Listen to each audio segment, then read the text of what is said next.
Hi, I'm Kevin, And I'm Amanda. and we are serving up All that jam.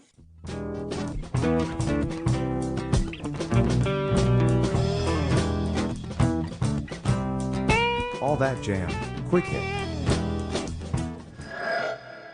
Jordan Fairless on Cory Schechtman first year. So you got some other new sounds with Corey. You want to Absolutely. talk about how has that been going? I mean, the world thinks it's been going great. How has it been going for you guys? I mean, it's just been a real treat to go from, the fear of losing a member to the joy of playing with someone like Corey. He keeps me on my toes, and like it really takes time, not just on an improvisational level. Like that magic was there from the first notes that we played together. During the time when Corey was sitting in, my daughter was in the hospital with a viral infection, and she was like a month and a half old. And so all of the time that we were going to have for rehearsal, like got completely scrapped because I've got a new baby. We got all this stuff going on.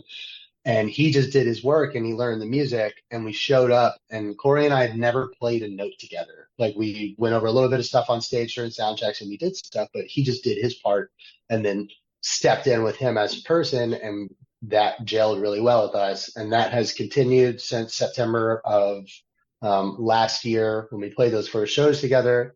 And then when we crushed through our rehearsals and we hit the road, it's just been, we haven't missed a beat, and we've Whirlwind. It's a Yeah. pumped whirlwind. out like a bunch of new covers, a bunch of new music. We've been in the studio, like we've streamed, I don't know how many shows, and the evolution of the improv. But then while that's all happening on the surface, like underneath it all, we're really starting to mesh and we're really starting to figure out the new sound of integrating someone else. And Corey came, which is one thing that I respect about him and, could attribute to years of showing up and doing the work and learning people's music and needing to perform a part with a certain tone. But all of his stuff is just voiced so well for his role as a keyboard player. And sometimes you'll have a keyboard player, their grand piano is this big and like, they want it that way, but it doesn't fit with the band. And you have all this back and forth and this and that. And he has the perfect, you know, stack of like where his tone fits so that you have bass, a little bit of overlap with keys, and then a little bit of overlap with guitar up here. But he really does. He can tickle up here and he can come down here, but he also stays in his little place. And the biggest, most fun has been really getting him dialed in my monitor mix to where I can really hear what he's doing, as at the same time he's becoming more comfortable, with Spafford being his band now, not like a band that he's filling in for, or, filling in for a time or learning music to go play some shows. It's like, this is your band now. If you have songs or you want to hear them, if you have input, like he's helped me finish some stuff that I'm like, dude, I need a break here. Like, I don't know what to put in there. It needs something. And he just goes home and, he's like, what do you think of this? What do you think of this? I'm like, wow, that's such a cool thing that you can just do that, because that's exactly what I was looking for. And like all of those little things, and like we're really starting to get to know each other and get comfortable and get personal. And we've been through a lot of shows. I mean, by January of next year, Corey's year with Spafford will be the most shows that we've played in like a span like that. And we've been really hitting it hard and reshaping our tour model some throughout the year, so that we're more frequent and more concentrated runs with smaller breaks in between, so that we can be home more frequently. Because since like with a kid, like 3 weeks is a really long time as it was. I can't even imagine doing the 2.5 month tours that we used to do.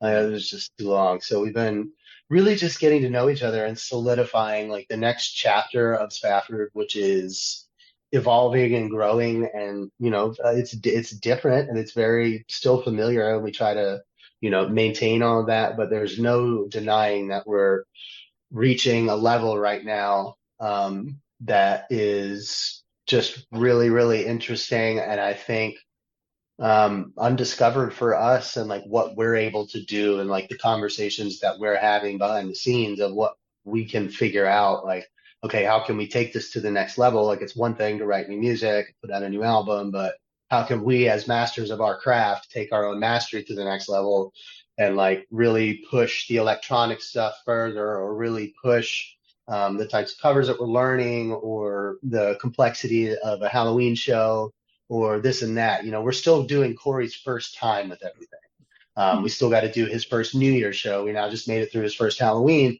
Once we get through the first New Year's show, now we're back in as a year as a band. And we can say, okay, now let's review and like, what do we want to do now? Because this is what we can do with play it by ear, week-long rehearsal in a conference center at a hotel, and then a year of touring and scheduling rehearsals and recording and everything else. If we can do that in a year, like we've got the future is wide open, and I really just it just gets me excited because it's that pure joy, like you never want anything to happen like where a member of the band has to leave, but if it is going to happen, then it's nice to have it work out in a good way and for everyone involved to still be friends and everything just be good. It's like, wow, I just Best was in case so scenario, much huh? It is. fear last year in like September or August, whenever we had the conversation. It wasn't even a conversation then yet. It was just, you know, but when we did finally have that talk and it was like, oh man, this is like a big thing. Like, are we going to be okay? And then it's like, yeah, you're going to be fine. It's making me think of, Motel 6, which is kind of that ode, right, to where you all came up from. When I think of when you debuted that, which I think was this summer, and then I know you Hmm. just hit Denver with it out here when you guys played here in September. A song like that is the timing of that, was that intentional to release something, or did it just kind of happen that I way? don't I don't know if it was intentional or just like fate, Yeah. and like the piano part that Corey wrote for I call it like the chase in that song is just like speaks volumes to like him as a creative individual that was his contribution to the song and he came in with it and we're like, dude, that's amazing. Like, we didn't have anything to do with that. He went home and was like, oh, I'm gonna write this thing. But it was just like something that we kicked around for so long, and I remember my white Chevy 1997 Gladiator like G30 van or whatever that we used to do those tours in and singing those words in there and like toying with different ideas and stuff. And then full circle, we've got Corey, we're bringing him back, we're sharing all these stories. Like, dude, we were here once, but we were like over there, broken down, stuck, but nothing, we still just kept going and kept going. And then Brian's kind of been sitting on that for a while because there's a creative process and like getting new music out gives way for the creation of other new music. So like me as a songwriter, I get backlogged and I need to get some of my completed ideas out before my mind will allow me to really write it, create any new ones, or at least take the pieces of stuff that I have and put them together and allow space for new stuff. And between pandemic and member changes and this and that, like there's been, some resets for us. And there's, you don't hide that. It's public knowledge, but it's difficult to keep up with um, keeping new music happening and doing all of that stuff when you're going through all of that, when you're touring all the time, when you're trying to write stuff. And finally, like I kind of already knew it a little bit. Nick knew the song, and we were just sitting there one day, and it's like, hey, bro, you guys want to try that like Motel 6 tune? It's like, yeah, sure, dude. And we sat there and we like learned it, and like there you go. And it was finally time for that song to like come out. And for that one, there are so many others, and that is the most amazing thing is that Corey has such an amazing work ethic as a musician that he just takes that stuff and he eats it up and he can just come and he can play the music and he can give the input. We just debuted Skyline on this last tour, Motel 6, Frog Gossip is a Corey tune, Machine Elves.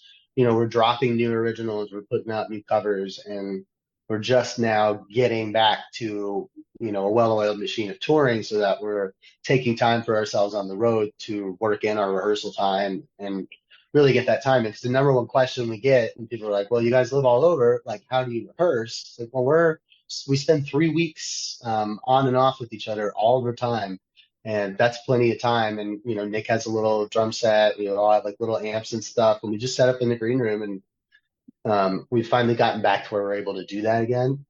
Because the crew now knows how to set up Cory's entire rig, like it's a lot of wires and it's a lot of stuff. It's got a lot of the keyboard players, man. It's like, it's a lot of things to plug in, but as we're able to do that, just the creativity is flowing. So it's really cool to be in a position where we're pushing out new music so that everyone who's contributing to the writing process can have space for more creativity.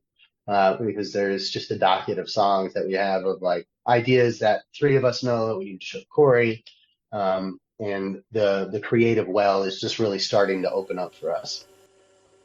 If you are enjoying All That Jam, please like and subscribe to our social media channels at All That Jam Pod on Twitter, Instagram, and Facebook, or visit our website, allthatjampod.com. Make sure to sign up for our email list and tune in every week for new episodes. Also, look for full interviews on our YouTube channel. And remember, stay beautiful, but don't stay underground too long.